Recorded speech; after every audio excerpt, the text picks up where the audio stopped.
Another week in New York Mets baseball has wrapped up, which means it's time to do another weekly recap where I go over the good, the bad, and everything in between. Welcome to Mets Weekly, presented by Empire Sports Media. On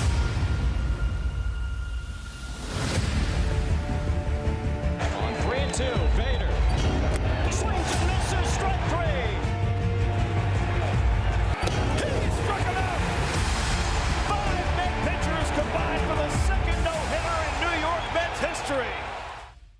Alright, so this was quite the week for the Mets. A lot of ups, a lot of downs. I had this recap ready to go, and it was going to be very rage-filled, but the New York Mets were able to salvage it in that final game of the Philadelphia Phillies series. We will finish with that. Let's start off the beginning of the week, and the title of this video, Injury Bug, because that really was the storyline of this week. We saw a lot of players playing that probably shouldn't have, and it was due to injuries. We know Guillorme exited last Sunday with that groin tightness. Guillorme had to go to the injury list, and Eduardo Escobar, who had been dealing with an oblique injury, was forced to start. They were holding him out of the lineup because he had hurt his oblique last weekend against the Phillies. Definitely didn't do well, and the New York Mets in general did not do well. And as we continue with the injuries, Carlos Carrasco was pitching. There was a rain delay. Carrasco came back out after that rain delay, and once he finished off the inning, he did leave with an oblique strain. That's another Met with an oblique problem, and this was a big problem. To lose your starting pitcher after only 2 innings due to an injury in the first game of a huge series against the Atlanta Braves, so the Mets had to go to the bullpen. First up, Joely Rodriguez. In 2/3, he only gave up the 1 run, walked the batter. What's new from Joely? But then Adonis Medina came in after him. It's been a while since we've seen Medina,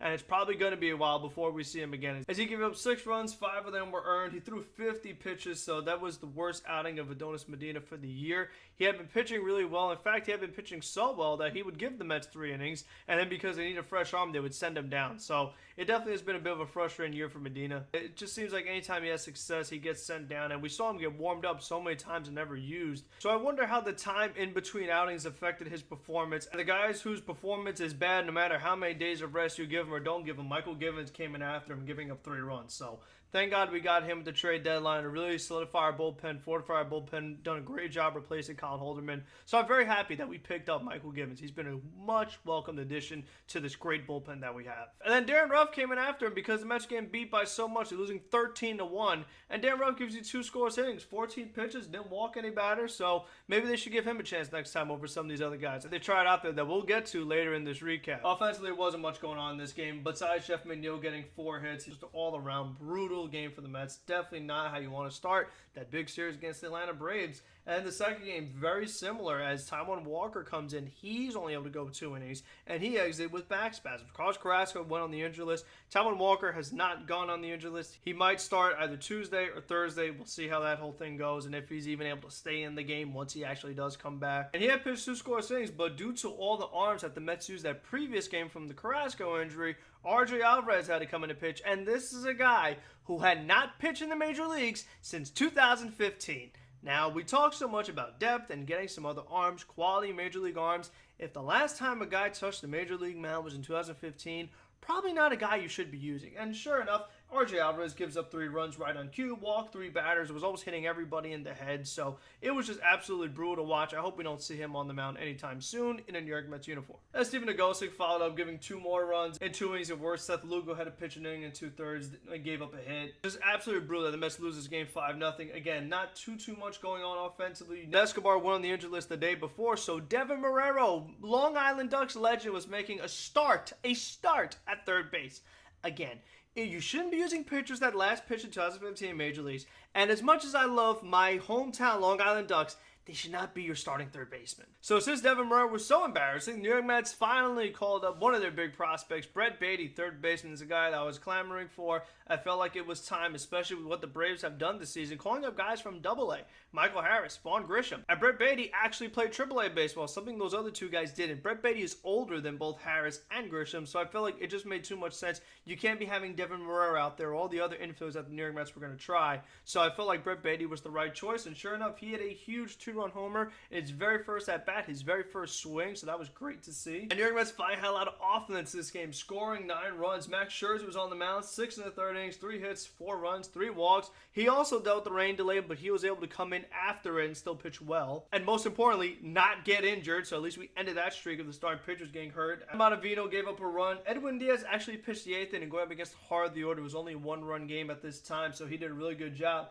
But then the New York Mets were able to get some insurance runs in the 9th inning, which allowed Trevor May to come in, and he gave up 2 runs, a lot of hard hit balls. The New York Mets had a pretty nice lead, blew it, and they had another pretty nice lead, almost blew that as well. So this was about as stressful as a win as you could see, but there was even more stressful one we'll get to at the end. But the big storyline in this game, the power. You know, we talked about Brett Baty in the home run, but Starling Marte hit 2 really nice home runs, both going to center field. Francisco Lindor hit a home run. Vogelback drove in a run. P. Alonso drove in a couple runs. Marcano drove in a run. So just really good to finally see the Mets offense get something going after they had scored 1 run and 0 runs in the first 2 games. Then Thursday, this was a frustrating one as Jacob Degrom, he went 6 2/3 innings. He was looking good at first, but all of a sudden he lost his effectiveness. His slider wasn't quite there. He gave up 3 runs on 5 hits, but the most important thing is that Jacob Degrom did throw 95 pitches. He went 6 2/3 innings. Obviously, love to see him just get that 7 innings under his belt so we know that next time out he could possibly go 8 if everything goes well. But that was just a really good sign to see that the New York Mets push Jacob Degrom a little bit more.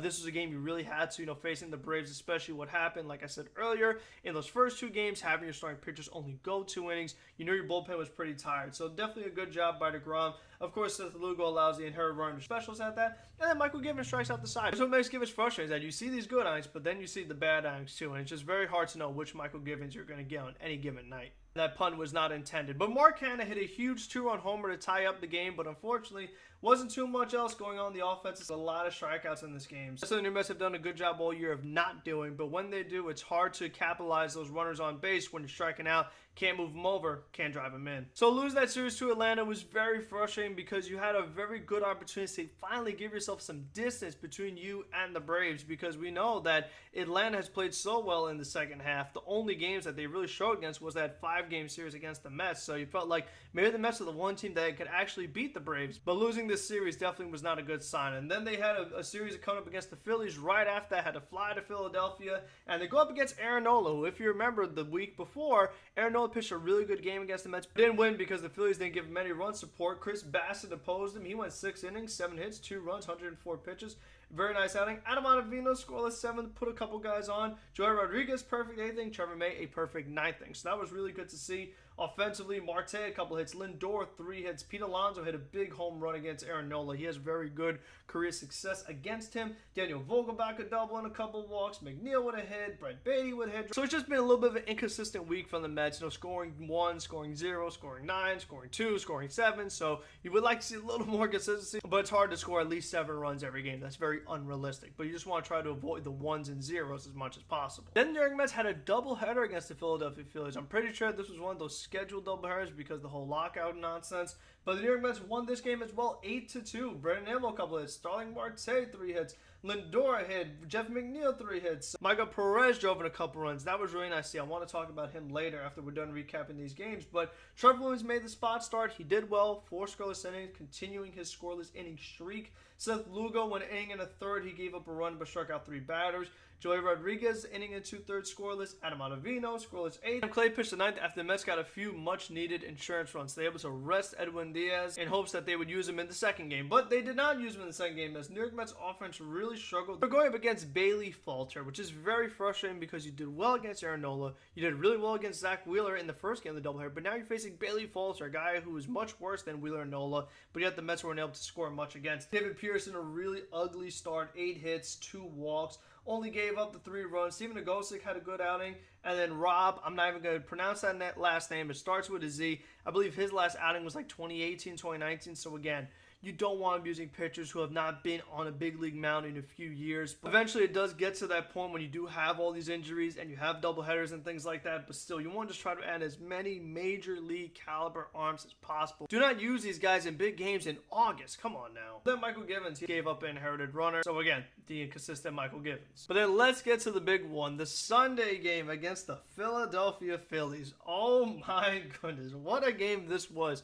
Jose Budo made his major league debut. It did not start off well at all as the New York Mets quickly found themselves down 3-0 due to a 3-run homer from Alec Bohm. All in all, Budo went 4 innings, giving up 9 hits, 7 runs, 2 walks on 98 pitches. So after he struggled in the first inning, he got settled a little bit. He pitched much better in the later innings, but they gave up another 3-run homer to Alec Bohm. So it didn't start well, it didn't end well. In the middle, it was okay. Definitely not what you wanted for your first major league start. And speaking of debuts, Nate Fisher also made his New York Mets debut. He went 3 3 innings, giving up a hit, a couple of walks. This is a guy that was an accountant, but he had a really big outing for the Mets because you know what? You were down 7-4. Were you going to get back in the game? Maybe. There was another rain delay, of course. And Nate Fisher actually came out after that rain delay as well, so that was really impressive.